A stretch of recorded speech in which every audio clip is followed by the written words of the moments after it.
तो middle east में जो भयंकर तबाही मची हुई है, ईरान लगातार हमले कर रहा है, वह रुक नहीं रहा है और उसने अब की बार यूएई, सऊदी अरब समेत कई मुस्लिम देशों पर हमले किए हैं। और ईरान की ये स्थिति पता नहीं चल रही है कि अब वह आगे क्या करने वाला है। जब से उसके सर्वोच्च लीडर खामेनेई खत्म हुए हैं, तब से उसके हमले ये लग रहा है कि बिल्कुल उग्र हो गया है और उसका उग्र होना लाजमी भी है, क्योंकि उनके सर्वोच्च लीडर की मौत हो गई है। इजराइल भी लगातार हमले कर रहा है और कई देशों ने खुलकर अपने निर्णय ले लिए हैं और ब्रिटेन, जर्मनी, फ्रांस समेत कई देशों ने इजराइल का साथ निभाने का वादा किया है और उनका सहयोग कर रहे हैं। लेकिन ईरान अब लगातार अपने दुश्मनों पर हमला कर रहा है। लेकिन सबसे हैरानी वाली बात यह है कि उसने अब मुस्लिम देशों को भी निशाना बनाया है। उसे जहां से लग रहा है कि कुछ अमेरिका का उनसे लेना देना है, तो वह तुरंत हमला कर दे रहा है।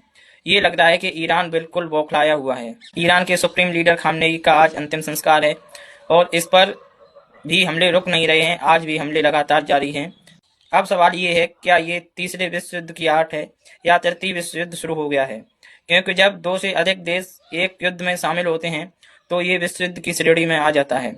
अब ऐसा दिखाई दे रहा है कि अब इस महायुद्ध में अन्य देश भी हस्तक्षेप करने लगे हैं और इससे तीसरे विश्व युद्ध की ये शुरुआत मानी जा सकती है। भारत के प्रधानमंत्री श्री नरेंद्र मोदी ने इजराइल के प्रधानमंत्री नेतन्याहू से भी बात की है और सऊदी अरब के प्रिंस से भी बात की है। इसमें उन्होंने कहा है कि हम चाहते हैं कि शांति रहे और जो ये महायुद्ध हो रहा है, ये जल्द से जल्द खत्म होना चाहिए, क्योंकि इसमें दुनिया के प्रत्येक देश का कहीं ना कहीं से भी लेना देना है, अवश्य नुकसान है।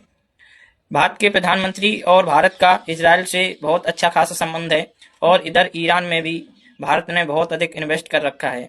अगर ये युद्ध बढ़ता गया तो ये निश्चित है कि भारत को भी इसका कुछ खामियाजा तो भुगतना ही पड़ेगा, अपना नुकसान झेलना पड़ेगा।